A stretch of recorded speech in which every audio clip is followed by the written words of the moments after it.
Bismillahirrahmanirrahim. İmam Sadiq əleyhissalam buyurur: Bizim şiyələrimizə deyin, bizim əza məclislərimizi qurmaqla səy və ciddiyyət göstərsinlər.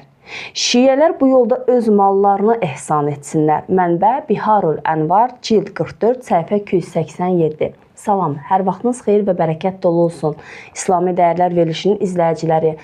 Başda dövrümüzün imamı, İmam Zaman Ağa Cəlal Fərəcahım Şərif olmaqla hər birinizə bu ağır günlərdə təsliyyət ərz edirəm.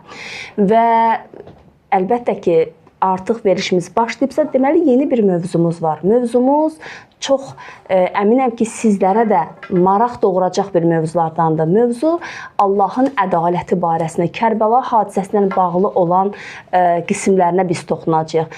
Bəli, mövzumuz əgər Allahın ədalətidirsə, elə isə qonağımız, studiyamızın qonağı isə İslam maarifçisi, ilahiyyatçı Kəmalə xanım Mahmudovadır. Çox sağ olun Vüsalə xanım. Növbəti dəfə sizin proqramda görüşməyimə şadam.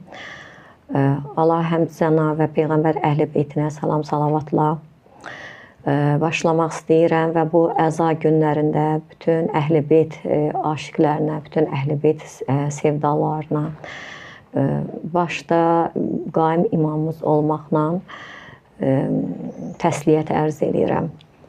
Bəli, Kəmalə xanım, vurğuladıq ki, biz bugün mövzumuz bir sıradan bir verilişlərdən olmayacaq. Biraz düşündürücü, biraz diqqət tələb edən və bir çox sualların cavabını alacağımız bir veriliş olacaq Allahın izni ilə. İlkin sualımız da belədir ki, ilahi ədalət Kərbəla hadisəsinə niyə yol verdi?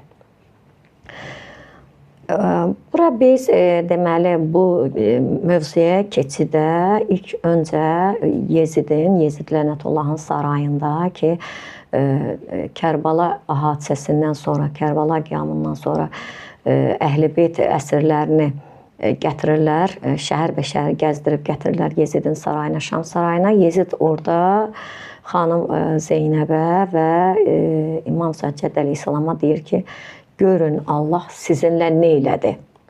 Buradan keçid etmək istəyirəm ki, həqiqətənmi, doğrudanmı Allah Taala istədimi Kərbalada İmam Hüseyn əleyhissalam və onun tərəfdarlarının ardıcılları qanına qəltan olsun, İmam Hüseyn əleyhissalama o cür zülmlər olunsun ki, tarix belə zülmləri görməmişdi. Və eyni zamanda Peyğəmbər əhl-i beytinə olan, onun sevimli nəvəsinə olan ehtiramsızlıq ki, burada o baş tutdu. Doğrudanmı Allah Taala bunu istədi? Allahın iradəsinə uyğun idimi, yoxsa yox? Bura iki cür bax, bu Yezidin bu sözünə, bu xitabına iki yanaşma edə bilərik. Bir, Yezidin öz yanaşması, Yezidin öz gözləri ilə və Yezid kimlərin gözləri ilə bu mövzuya yanaşa bilərik. Yezid niyə belə dedi? Burada birinci o idi ki, Yezidin bu cümləsinin, xitabının deməsinə səbəb Yezid öz deməli zülmünə don geyindirmək istəyirdi. Bəli. Ki, Əhl-i Beytə, Peyğəmbər ailəsinə, birbaşa belə deyək, Peyğəmbərin özünə qarşı olan bu ehtiramsızlıq idi. Bəli. Ki, Quran-ı Kərimdə Şura surəsinin 23-cü ayəsində bu vurğulanıb. Ya Rəsulullah, səndən risalətin barədə soruşanlara de ki, Əhl-i Beytimi sevməkdən başqa bir şey istəmirəm. Bu birinci Peyğəmbərin Əhl-i Beytinə qarşı olan Quran ayəsinin əksinə doğan, Quran ayəsindən kənara çıxan, Allahın əmrindən kənara çıxan bir hadisə idi, düzdürmü? Və biraz da xırdalasaq, orada Peyğəmbərin canişininə, Qədirxum hadisələrinə orada toxuna bilərik. Peyğəmbərin özünün sadaladığı canişinlik məsələsinə toxuna bilərik. Amma ki, xilafəti ki, Həzrəti Rəsulluqdan sonra onun buyurduğu şəkildə və Allahın əmri ilə ki, baş tutmadı. Nəhayətdə gəldi, çıxdı Əməvi sülaləsinə. Muaviyyənin 20 illik hakimiyyətindən sonra oğlu Yezidə keçdi. Və bu Əməvi sülaləsi də və Yezidin özü olmaq şərti ilə bunlarda belə bir əqidəvi bunlar məsələni irəli sürürdülər ki, deməli məcburilik, cəbrilik məsələsini bunlar əqidəvi məsələni insanların beyninə salırdılar. Yəni bu nəzərə ki, yəni Allah Taala insanlara seçim ixtiyar verməyib. Hər bir hadisə Allahın birbaşa əmri ilə baş tutur və bu Kərbala hadisəsi də, Kərbalada olan bu qətllər, qırğınlar Allahın izni ilə olub da. Allah izin verib və salam. Allah sizi belə görmək istədi. Öz onları zülmünə don geyindirmək üçün sabah insanlar qalxıb deyəcək ki, sən Peyğəmbərin Əhl-i Beytinə qarşı niyə ehtiramsızlıq elədin? Yəni Allah belə istədi, biz eləmədik. Bu bir. Bir başqa məsələ vardı ki, o əsrlər ki, bunların qabağında baxmayaraq ki, əlləri, qolları bağlı idi, amma məğrurcasına durmuşlar, uzun yollar gəlmişdilər onlar. Ac, susuz, əziyyətlərə, zülmlərə düçar olmuşdular, amma onun qabağında məğrur dayanırdılar. Və Yezid o məğrurluğu gördü və onları sındırmaq üçün eyni zamanda belə dedi. Və biz bilirik ki, Yezidin atası, babası kimlər olub? Bunlar müşrik olublar, elə deyilmi? Və bunlar Yezidin bu altdan yuxarı sülaləsi, Əbu Süfyan, nə bilim bunun dayıları filan beşməkan, o söhbətə girmək istəmirəm. Həzrət Əli əleyhissalamın qılıncı ilə qətlə yetirirdilər. Və bunların içində bir düşmənçilik hissi vardı. Peyğəmbər ailəsinə qarşı, Əli ailəsinə qarşı bunlarda bir nifrət vardı. Eyni zamanda Yezid bəyə müsəlman idi. Müsəlman donuna girmiş bu bir küfr əhli idi. Yezid və onun babası Əbu Süfyan bəyə müsəlmançılığı qəbul eləmişdi. Məkkənin fəthindən sonra qorxusundan müsəlmançılığı qəbul elədi. Zahirən belə görsün. Eyni zamanda Muaviyə özü də müsəlman donu altında, müsəlman pərdəsi altında o İslam xilafətini ələ keçirtmişdi. Və Yezid müəyyən qədər atasından fərqli idi. Atası çox hiyləgər idi. Həddindən artıq Muaviyə hiyləgər idi. Amma Yezid işrətə əməlli başlı yer vermişdi və hər şeydə açıq-aşkar idi. Bu Yezidin baxışı idi. Digər tərəfdən baxaq. Həqiqətən Allah bunu belə istədi, yoxsa yox?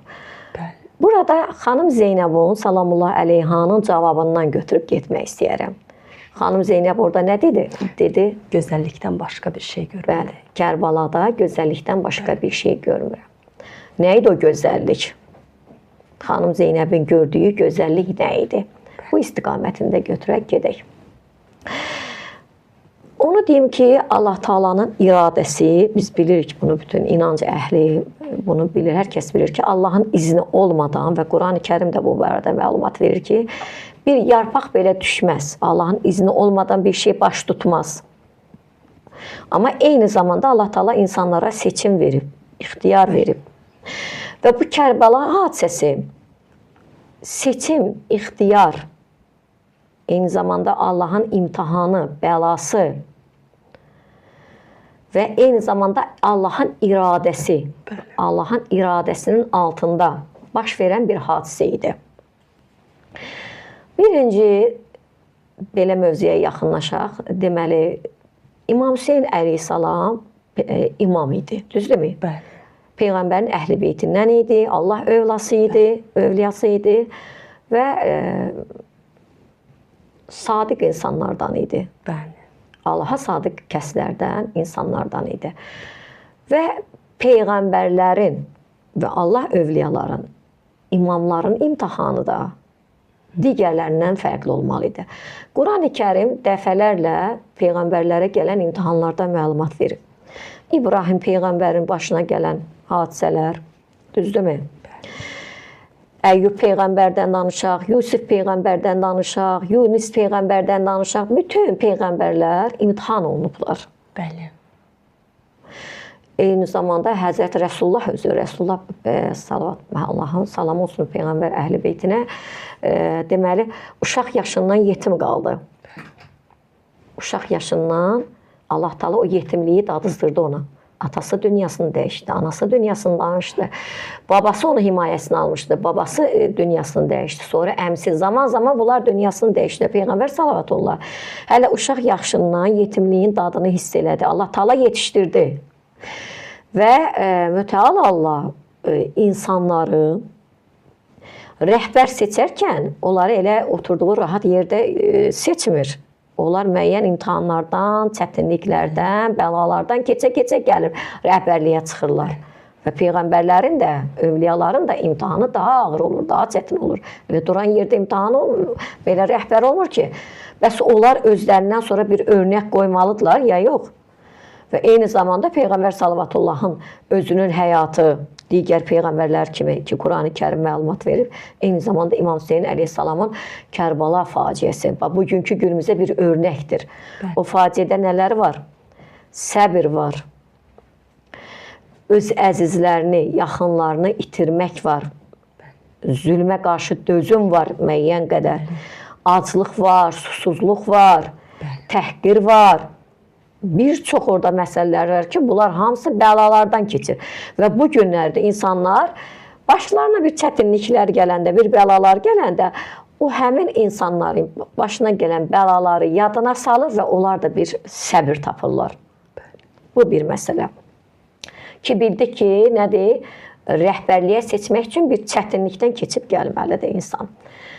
Və eyni zamanda başqa bir mövzu da var ki, deməli, Allah Taala'nın insanlara ki yaradıb, aləmi yaradıb və insanı aləmin əşrəfi təyin edibdir, düzdürmü? Və insanlara zaman-zaman peyğəmbərlər göndərib, şəriət göndərib və sonuncu şəriətlə, İslamla, dinlə tamamlayıb və sonuncu peyğəmbər Xatəmül Ənbiya Həzrəti Məhəmmədlə tamamlayıbdır. Bəli. Və bu deməli, şəriətlə, dini kitablarla Allah Taala insanları nələr eləyəcəyi, halalını, haramını başa salıb. Hər bir ümmətin öz zamanında görəcəyi işlər olub. Öz zamana uyğun şəri məsələlər olub. Və bizim də İslam ümmətin, ümumiyyətlə İslam sonuncu bir din olaraq ki, gəlib yer üzünün sonuncu dini olmalıdır. Və olacaq da və bütün insanlar müsəlman olmalıdır, olacaqlar. Bu Allahın vədidir və baş tutacaq. Və Allah Taala insanlara peyğəmbər göndərdi dedik və nə etməli olduğunu kitablarda göstərdi və salam. Bunu edəcəksən. Bunu olar, bunu olmaz. Bu halaldır, bu haramdır. Eyni zamanda Allah Taala aləmi, ətrafı insanlara tabe elədi. Allahın bir təkvini hidayəti var və bir təşri hidayəti var. Və Allah Taala səbəb-nəticə qanunu ilə aləmi idarəsi təyin elədi. Buna İslam əqidəsində determinizm qanunu deyirlər. Səbəb və nəticə. Məsələn, əgər istəyirsən əl və buğda gətirəsən, gəlib buğdanın toxumunu əkəsən. Amma şərtləri var. Torpaq olmalıdır, saf torpaq olmalıdır, suyu olmalıdır, saf suyu olmalıdır, vaxtında günəş şüası almalıdır və qulluğu olmalıdır. O zaman sən əl və buğda gətirəcəksən və yaxşı buğda gətirəcəksən. Və yaxud da istəyərsən alma əlvə gəlsin, sən saf torpağın olmalıdır, alman əkməsən və s. Bu Allahın sünnətidir. Bəli. Buna deyirlər Allahın sünnəti. Və əgər istəyirsənsə, yaxşı dolanışasan, yaxşı cəmiyyət qurasan, insanlar yaxşı yaşaya, hər kəs yolunda ola, kimsə kimsəyə toxunmaya, belə deyək də bizim insanların dilində xoşbəxt firavan yaşayasan, bu Allahın qoyduğu qanunlarla hərəkət eləməlisən. Bəli. Eləməsən, kənara çıxsan, hər cür bəlalar gələcək. Məsələn, nə ola bilər? Hələ insanların əlindən gələn bəlaları deyirəm mən. Allahdan gələn bəlaları demirəm. Bu hələ başqa mövzudur. Məsəl üçün, müharibələr. Müharibələrin ucbatından nə olur? Ölkələr viran qalır, şəhərlər dağıdılır. Min bir əziyyətlə gözəl-gözəl şəhərlər inşa edirlər, sonra gəlirlər, müharibələr olur, viran qalır, insanlar didərgin düşür, ac qalır, susuz qalır, pis vəziyyətə düşürlər. Sonra da qalxıb deyirlər ki, Allah niyə belə elədi? Baxın, burada bu kənara çıxma gedir, amma mövzuya inşallah qayıdacaq. Bu da mövzunun içərisindədir. Bu günləri sosial şəbəkələrdə İslama müxalif olanlar, qüvvələr görürsən ki, səhifələrdə şəkil düzəldirlər, yəni paylaşım edirlər. Müharibə olan torpaqlarda, məsələn Fələstində arxa fonda dağıdılmış şəhər, viran qalmış şəhər, bina, ön fonda da ağlar uşaq. Üstü başı pis gündə, ac, gözündən yaşlar tökülür. Belə bir paylaşım edir. Üstündə də yazır ki, bəs deyirsiniz Allahınız rəhmlidir. Niyə bu uşağa rəhm eləyir? Yaxud da buna bənzər bir fon qoyur. Deyir ki, yazır ki, bəs Allah Taala niyə razı oldu buna? Və yaxud da ki, toxunacam yenə də o mövzuya. Allah Taala yəni gətirib qoyurlar Allahın üstünə ki, niyə Allah Taala razı oldu bu körpə ağlaya? Bunu ağlı başlı insanlar, normal insanlar və hadisələrin gedişinə nəzər salanlar bilir ki, bunlar nədən olur. Məsələn, mən bu cür paylaşımı götürək, o tablonu silək. Məsələn, Fələstin tablosunu silək, yaxud da başqa hansısa bir müharibə gedən ölkənin tablosunu silək, gətirək qoyaq Xocalına. Biz təəssübkeş millətik, yəni vətənpərvərlik var bizdə, eləmi? Hər bir millət öz vətənini sevər, vətəninə qarşı onda təəssübkeşlik olur. Elə qoyaq, o tablonu dəyişək, biz elə Xocalını qoyaq ki, zaten hər dəfə bu Xocalı məsələsi qabardılır. Qabardılmalıdır ki, unudulmasın, eləmi?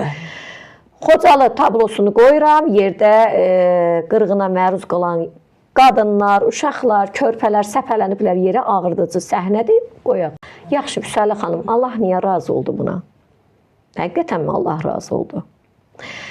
Xocalı hadisəsinə qədər və Xocalı hadisəsindən sonra olan bütün baş verənləri biz Azərbaycanlılar yaxşı bilirik, eləmi? Zaten o dövrdə yaşadıq, gördük və görməyən uşaqlarımıza da məktəblərdə tarix dərslərində öyrədildi.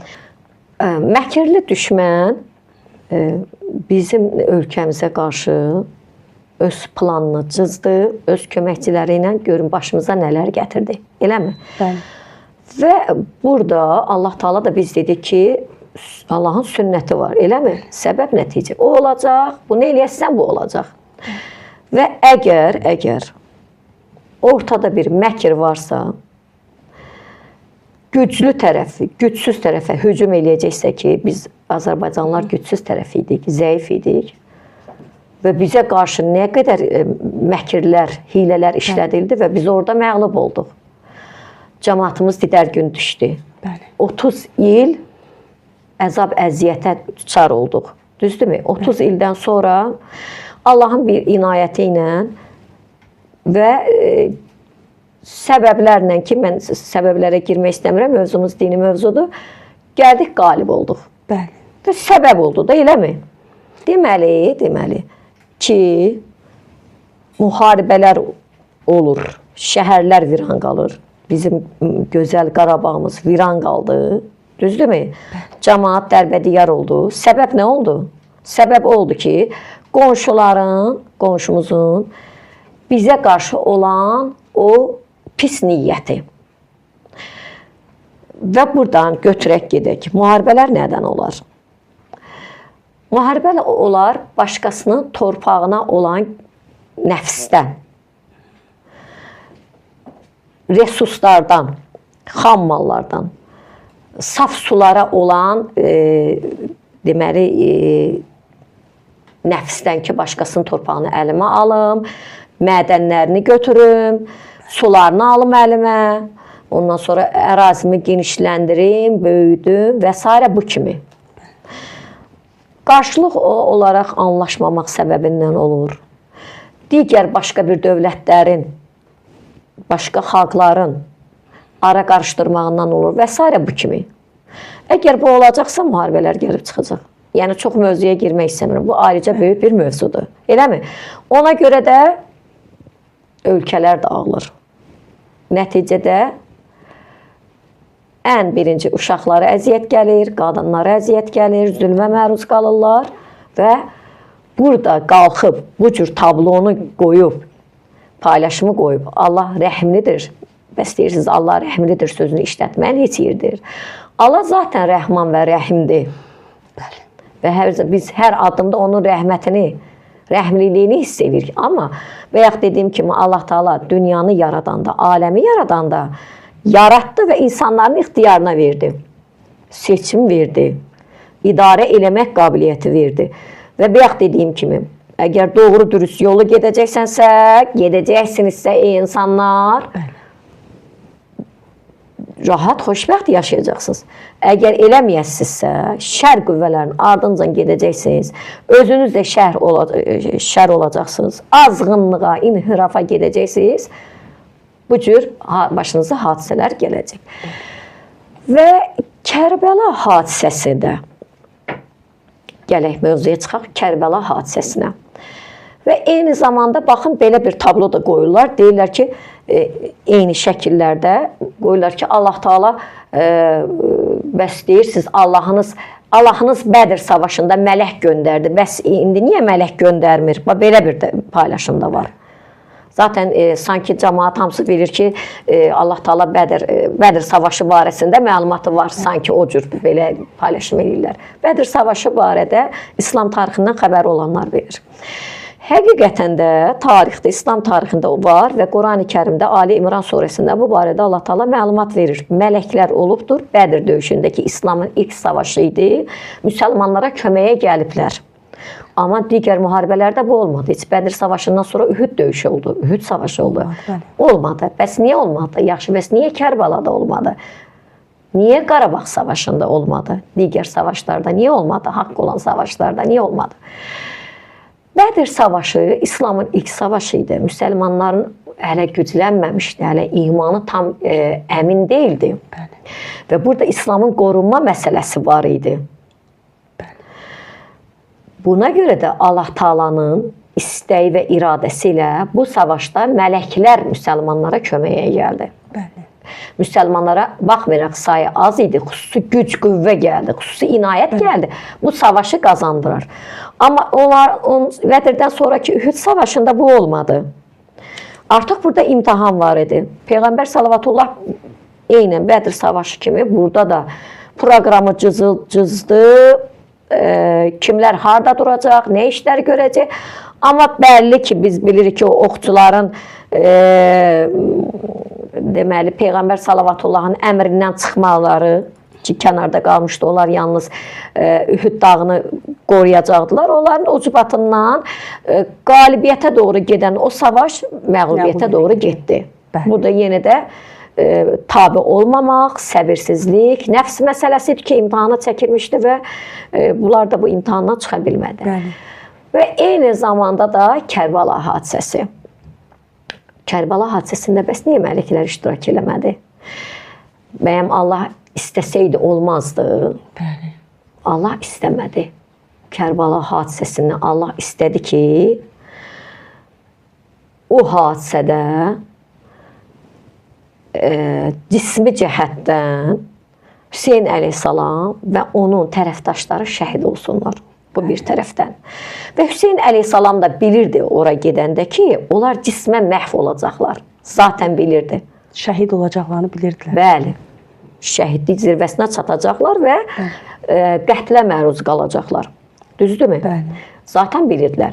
Bəs nə idi mövzu? Niyə onlar o döyüşə getdi? Və Allahın iradəsi nə idi? Yaxşı, onda biz də biraz sual toparlayaq. Onda niyə qətl baş tutdu? Burada əsas məsələ o idi. Söhbət o hadisənin mənəvi məsələsi idi. İmam Hüseyn əleyhissalam cismi cəhətdən orada məğlub olsa da, mənəvi cəhətdən orada qalib çıxdı. Mütəal Allaha da lazım olan bu idi. Qurani Kərimdə Allah buyurur, Allah bir kəsə qapısını bağlayarsa, kimsə onu aça bilməz. Bir kəsin qapısını açarsa, kimsə onu bağlaya bilməz. Allah istəsəydi, əgər az sayda olsa da belə, Bədr savaşında olduğu kimi, onlar cismi cəhətdən qalib çıxacaqdı. Amma o qədər də effekti olmayacaqdı. Effekt var burada. Onlar cismi cəhətdən aradan getdilər. Və bunun əks sədası İslam xilafətinin hər yerinə yayıldı. Eləmi?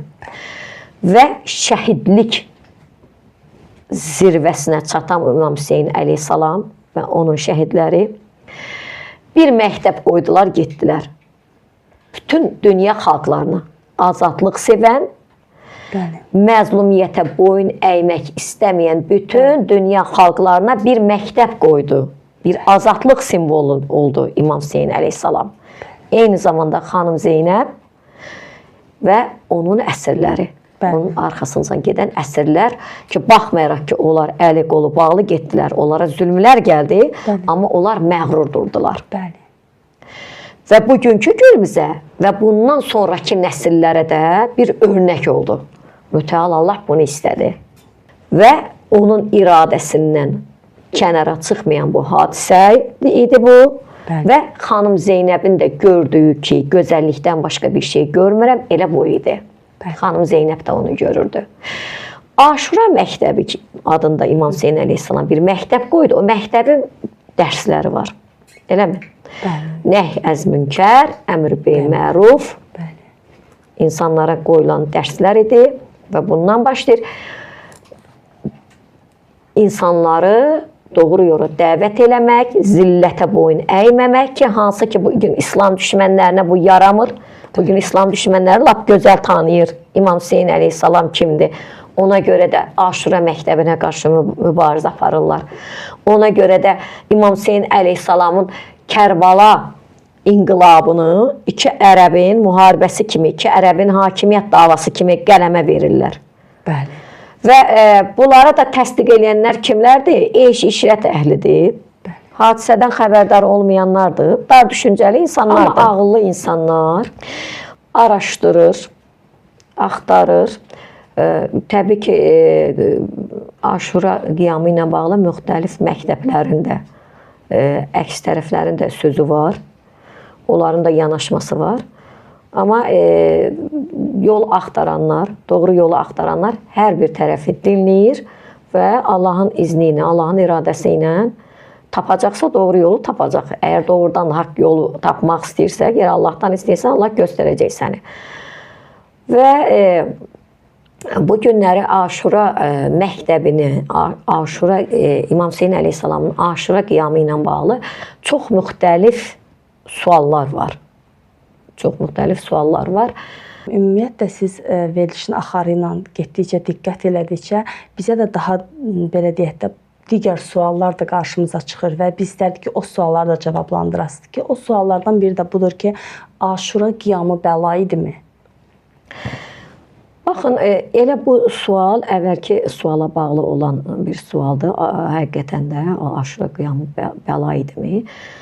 Bəla imtahan idi. Əlbəttə ki, imtahan idi. Bayaq biz qeyd elədik ya ki, peyğəmbərlərin və Allahın sadiq bəndələrin, övliyaların imtahanı da olur.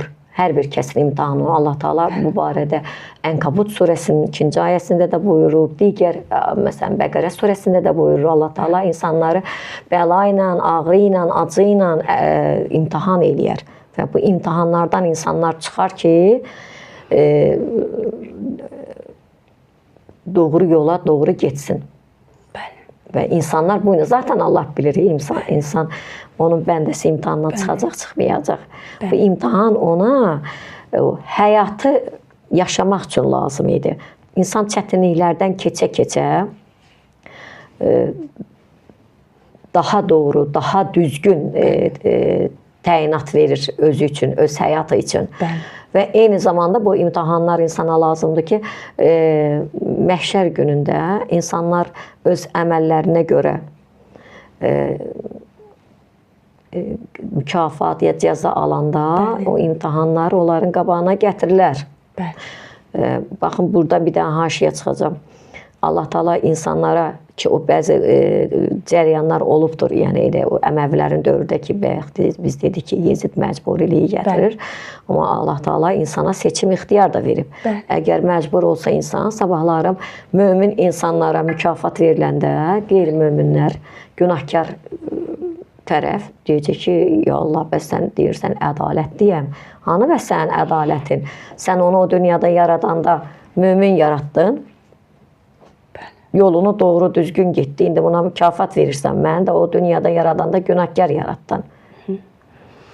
Bəli. Mən oğru oldum, nə bilim, mən zinakar oldum və s. bu kimi. İndi sən mənə cəza verirsən, sənin ədalətinə uyğun gəlmir. Ona görə də o nəzərə ki, deyir ki, məcburilik nəzərəsi, cəbrilik nəzəriyyəsi, o düzgün nəzərə deyir. Əhl-i beyt nəzəriyyəsi budur ki, Allah Taala həm məcburilik verib, yəni müəyyən qədər Allahın izni olmadan, daha doğrusu bir şey baş tutmaz, eyni zamanda seçim ixtiyar verilib. Və bu bəla, imtahan məsələsi də həmən məsələyə uyğun gəlir ki, insanlara Allah Taala verdiyi nemətlərdən imtahan eləyər. Bəli. Və İmam Hüseyn əleyhissalamın da özünün də bir başqa cür imtahanı idi o. Ki, bu yolda gedəcəksən, istəyirsən qalib ol cismən, istəyirsən cismən qalib olma, amma böyük bir məktəb qoyacaqsan, İslamı yaşadacaqsan. Əsas mövzu budur, birinci bu gedir. İslam aradan getmək üzrə idi ki, Yezidin sayəsində. Yezid müsəlman da onunla da heç girməmişdi, ya deyim ki, güya müsəlman idi, atası yenə də Muaviyə hiləgər idi, namaza gedirdi, qılırdı, cəmaat arasında oruç tuturdu. Amma Yezid heç onu da eləyə bilmirdi. Hamiyə bəlli idi və bu cür də gedəcəkdi. Amma İmam Hüseyn əleyhissalam buna razı olsaydı, yəni imam idi, canişin idi. Bu deməkdir ki, elə mən razı oldum fisoda, yəni elə belə də olacaqdı və İslamda zaman-zaman aradan gedəcəkdi. Və o zaman əgər Bədir savaşında mələklər gəlməsəydi, müsəlman dövləti təzə qurmuşdu, İslam xilafəti və ilk müharibə idi, aradan gedəcəkdi. Burada da indi. Burada da indi Allah Taala'nın izni ilə, iradəsi ilə və İmam Hüseyn əleyhissalamın özünün razılığı ilə, öz rizası ilə, orada da riza məsələsi var ki, Allahın istəyinə razı olmaq və İmam Hüseyn əleyhissalam da ki, getdi o döyüşə, o savaşa, Kərbala çölünə ki, belə nəql edirlər ki, belə bir hədis var ki, Allahın Rəsulu gəlir, imamın yuxusuna girir, deyir ki, Allah istəyir ki, səni Kərbalada şəhid görsün, get Kərbalaya övladım. Yəni, bəli, oğlum. İmam Hüseyn əleyhissalam da yəni, baş verən hadisələrdən dolayı ki, biz o hadisələrə girmirik, dəfələrlə danışıbdır. Mövzu Allahın iradəsidir, Allahın ədalətidir. Bu Kərbala çölünə də getdi. Yəni, yolu Şama idi və Kərbalada ki, bilirdi bu hadisə başlayacaq və tutdu da və Allahın imtihanından uğurla keçdi və nəticə uğurlu oldu. Böyük bir effekt verdi. Bugünkü günümüzə gəlib çıxdı. Ola bilsin ki, müəyyən qüvvələr, yəni inancı olmayan, dünyaya meyl eləyən və yaxud dediyim kimi eş-işrət istəyən, axtaran, yaşamaq həvəsində olan, yəni Allah Taala insana ömür verib yaşamalısan. Yəni dini inanclardan uzaq olan insanlar əlbəttə ki, bu söhbətə razılıq verirlər. Yəni ki, İmam Hüseyn əleyhissalamın bu qiyamı, bu iki ərəbin qiyamıdır, niyə bu qədər yas saxlayırsınız falan, beş məkən biz bunlarla dəfələrlə bu barədə söhbət eləmişik. Amma ki, azadlıq sevər insanlar və Allahın imamını bəndələri, doğru məktəbi tutanlar ki, Əhl-i Beyt məktəbi doğru məktəbidir, onlar bilirlər ki, Aşura qiyamı bugünkü günümüzə gələn Allahın bir nemətidir. Bəli. Əgər biz bu nemətdən danışırıqsa, Kəmalə xanım, diqqət etsək, bu nemətin içərisində veriliş başlayarkən siz bir hissədə söylədiniz ki, Yezidin sarayında xanım Zeynəb Səlamullah əleyha belə bir nitq söylədi ki, mən Kərbəlada gözəllikdən başqa bir şey görmədim. Bunun müqabilində bu xanım Zeynəblə bağlı olan ki, bir çox rəvayətlər də gəlib çatmış, bir çox hissələrdə ki, bunu xətiblərimiz də çox gözəl söyləmişdir. Amma bizlər üçün maraqlıdır ki, xanım Zeynəb Səlamullahi əleyha ki, haqqında da danışırıq, buyurur ki, Kərbəlada xanım Zeynəb ağladı. Ağladısa niyə ağladı və səbəbi nə idi? Axı bu bilirdi ki, bu qardaşı ali məqama çatacaq, ali məqamda olacaq və Allah bunu təyin edib ki, yer üzərində bu şəhid olsun və o, belə deyək də, hər kəs onun ardınca gedəcək və orada olanlar Allahın seçdiyi bəndələrdir. Onda bəs xanım Zeynəb niyə ağlayırdı? Çox gözəl, maraqlı sual vurdunuz Vüsalə xanım. İlk öncə onu deyək ki, xanım Zeynəb bir insan idi, bir bəşər övladı idi. Onun hissləri, duyğuları vardı və onun gözləri qabağında o qətl oldu. O hadisə baş tutdu. Onun qardaşları, övladları orada şəhid oldular. Balaca körpə Ələsgər belə şəhid oldu. Yəni insan hissiyatı var burada. Yəni insan buna dözməyəsən ki, durub baxasan, eləmir. Bu öz yerində. Burada bir başqa məsələ də var ki, xanım Zeynəb ağlamaqla ki, ağlaya-ağlaya onun mərsiyələrdə olduğu nöhələr dedi. Bu günümüzə bir Nuhə məktəbi qoydu. Bir mərsiyə məktəbi qoydu. Bir göz yaşı məktəbi qoydu. Və zaman-zaman imamlarımız da tövsiyə ediblər. Biz boş-boşuna heç bir şey eləmirik. Biz Allahın kitabı olan Qurani Kərimə tabiyik. Onu gətirən Həzrət Məhəmməd Peyğəmbər sallallahu tabiyik ki, sünnətidir. Və rəhbərlərə, dinimizin rəhbərlərinə tabiyik və Kərbaladan sonra din rəhbərlərimiz, bizim imamlarımızdan tövsiyələr var. Məclis qurun, ağlayın, ağladın. Biz dəfələrlə bunu vurmuşuq, vururlar da və ona görə də bu bir məktəbdir. İnsandan göz yaşı çıxanda gözü, qəlbi riqqətə gəlir, qəlb incələnir və bu göz yaşı ilə insan hadisənin mahiyyətini biraz da dərk edir. İnsanda bir coşqu hissi əmələ gəlir, eləmi? Və zalimin zülmünə qarşı insanda bir nifrət hissi yaranır. Bu da bir formalaşır. Bu təkcə Kərbala hadisəsi ilə bağlı formalaşma olmur. Ümumilikdə bir zalim məzlum söhbəti. Xanım Zeynəbin bizə qoyduğu məktəb bax budur. Məktəblərdən biri, verdiyi dərslərdən biri. Eyni zamanda xanım Zeynəb zaten bilirdi, dərk edirdi ki, burada bir gözəllik var. Xanım Zeynəb də buna riza vermişdi ki, o gecə sabahki aşırı olacaqdı. Təəssüf gecəsi İmam Hüseyn əleyhissalam xanım Zeynəblə görüş oldu, oyuna söhbət oldu, tapşırıqlar oldu. Nə edəcəklərini artıq xanım Zeynəb bilirdi və bütün hər bir şeyə layiqincə öhdəsindən gəldi. Xanım Zeynəb orada gözəllik gördü. Xanım Zeynəb, İmam Hüseyn əleyhissalam nə görürdüsə, xanım Zeynəb də onu görürdü. Allahın deməli, istəyinə riza göstərmək, Allah yolunda, Allahın dini yolunda qurban getmək və bu qurbanlara razı olmaq və düşmənin qarşısında cavab vermək, yatanları oyatmaq, aradan getmək üzrə olan İslamın dirçəlişində bir rol oynamaq. Bəli. Kəmalə xanım, o qədər gözəl verilişin necə deyim, axarı gedir ki, insan istəmir ki, müəyyən bir digər sualları versin və sizin o gözəl, belə deyək də, fikirlərinizə biraz bizlər də müdaxilə etməyimizi istəmirik.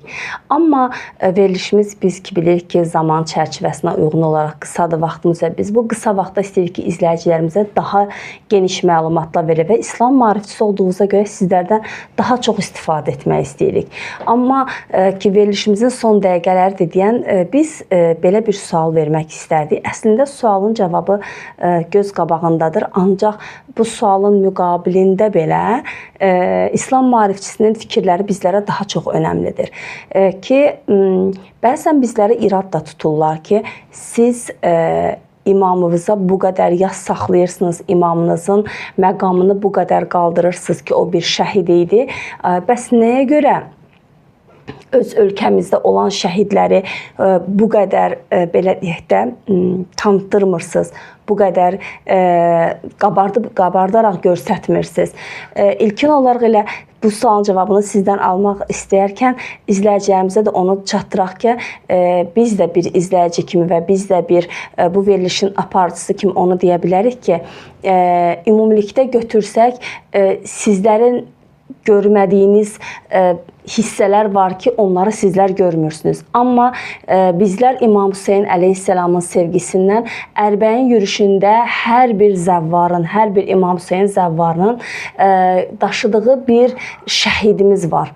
Və o şəhidlərin şəkilləri ilə və o şəhidlərə salavatlar zikr oluna və onlar haqqında yol boyu məlumat verilə ziyarətə qədəm qoyurlar. Bax, İslam maarifçisi kimi olaraq siz bu 44 günlük müharibədə olan ki, şəhidlərimiz var idi. Bunlarla İmam Hüseyn əleyhissalamı müqayisə etmək nə qədər doğrudur? Bax, bu suala cavab istəyərdik. Süalə xanım, deməli, çox önəmli məqama toxundunuz. Bəli, bu 44 günlük qələbədən sonra daha çox qabarıq şəkildə bu oldu. Əvvəl heç bir o qədər də yada düşmürdü. Müəyyən nüanslarla bunu deyirdilər. O Ərəbi müharibəsi kimi filan beşməkən, bəzi ağzı göyçəklər deyirdi.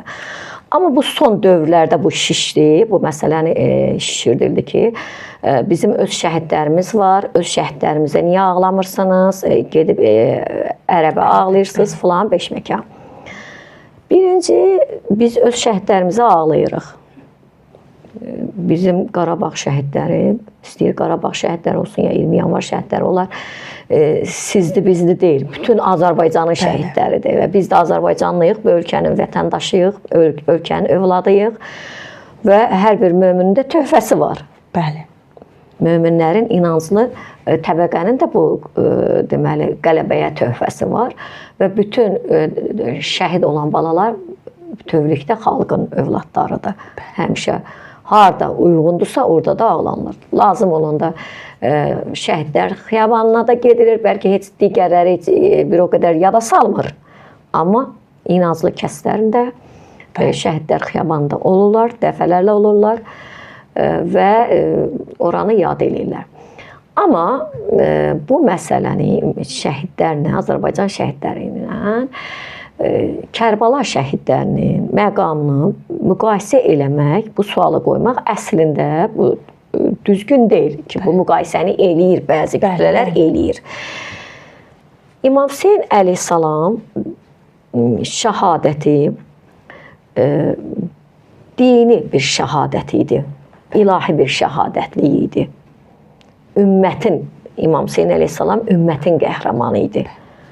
Ki, İslam dinində biz dedik ki, dini aradan getməyinə mane oldu İmam Hüseyn əleyhissalam öz şəhadəti ilə. Müəyyən məqamlara da toxunduq, düzdürmü? Ki, o hadisə olmasaydı, Aşura qiyamı olmasaydı, din aradan gedəcəkdi. Və onun şəhadəti ilə müsəlmanlar oyandı. Və bugünkü günümüzə qədər də xidmət edir o məktəb. Bir ümmətin qəhrəmanı idi.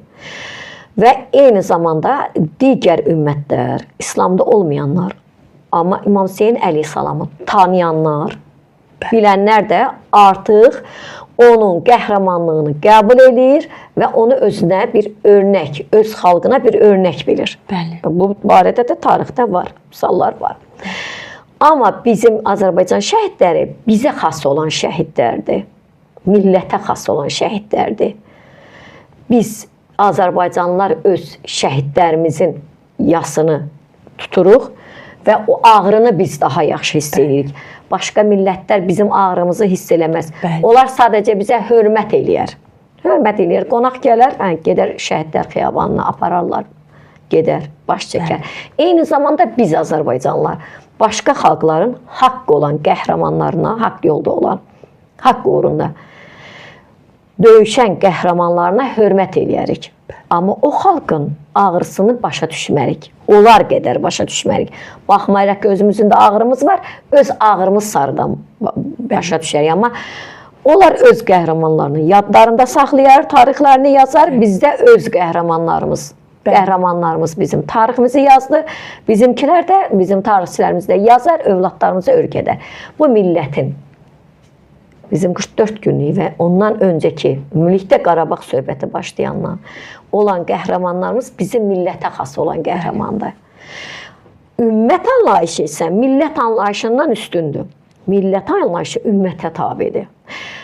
Qarabağ şəhidlərimiz Allahın əmrini yerinə yetirdi ki, Qurani Kərimdə Allah Taala buyurur ki, nədir? Öz torpağınıza, vətəninizə, yurdunuza hücum edənlərlə döyüşün.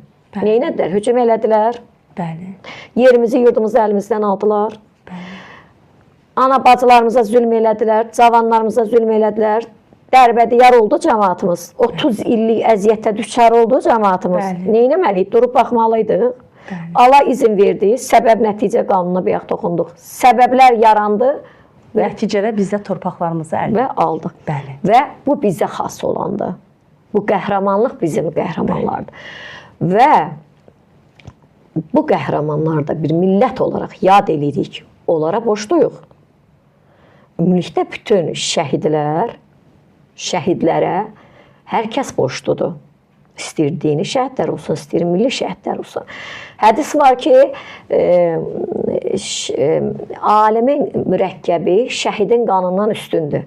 İş orasındadır ki, alimin mürəkkəbinin yazması üçün digər sənət adamlarının, digər sahədə çalışanların çalışması üçün bir azadlıq lazımdır. Rahat bir mühit lazımdır ki, onu da şəhidlər yaradır. Bəli. Deməli, bizim rahat bugün yaşamağımız üçün bizim şəhidlərə borcumuz var. Eyni zamanda bugün müsəlmanıq, Quranımızı tanıyırıq, kitabımızı tanıyırıq. İslamımız 14 əsr yol gəlib və bunu biz Aşura məktəbinə, Aşura şəhidlərinə borcluyuq. Bəli. Və bu şəhadəti, bu məktəb qiyamətə qədər gedəcək. 14 əsrdir bu gəlib bu günə çıxıb. Bizim xalqımız elə digər xalqlar ki, müsəlman xalqlar, yəni qeyri-ərəblər necə müsəlmanlaşıbsa, biz də elə müsəlmanlaşmışıq. Bəli. Yəni zamanında. Və 14 əsr yol gələn bu məktəbi bu günləri kimsə aradan götürə bilməz. Bəli, Kəmalə xanım, gözəl fikirləriniz üçün və bizlərə gözəl məlumatlar ötürdüyünüz üçün sizə təşəkkür edirik. Allah razı olsun. Çox sağ olun. Mən də sizə bu yolda Allahdan müvəffəqiyyət, tövfiq arzulayıram. Amin. Bəli, əziz izləyicilər, verilişimizin ən deyərdim ki, duyğulu, ən düşündürücü bir hissəsi var idi ki, xanım Zeynəbin ağlamağına gəldikdə o da bir insandır. O da bir duyğusal hissdir. Onun da gözünün qarşısında qardaşını, balalarını, qardaşı balalarını, ən vacib olan isə sevdiklərinin hər birini bir-bir qətlə yetirilməsini görən xanım üçün mənə elə gəlir ki, ağlamaqdan daha da ötə bir şeylər var idi. Amma xanım Zeynəb duruşuyla, danışığıyla, Yezidin sarayında son dediyi kəlməsi ilə mən Kərbəlada gözəllikdən başqa bir şey görmədim dedi. Bu qədər çətinliklərin, bu qədər qiyamın içərisində gözəllik görən xanım Allahdan razı olduğu təqdirdə və Allaha razılığını bu cür bildirdi. Bəs bizlər Allaha razılığımızı necə bildiririk? Bəzən özümüzə Quranda bizə söylənilən ayələr kimi deyə heç mi təfəkkür etmədiniz? Elə isə sizlərlə sağollaşırıq. Sağollaşırıq ki, gələn verilişdə yenə gələk və yenə sizə salam deyib yeni bir mövzuları müzakirə edək. Elə isə Allah amanında Allah bütün ibadət və itaətlərinizi ali dərəcədə qəbul eləsin.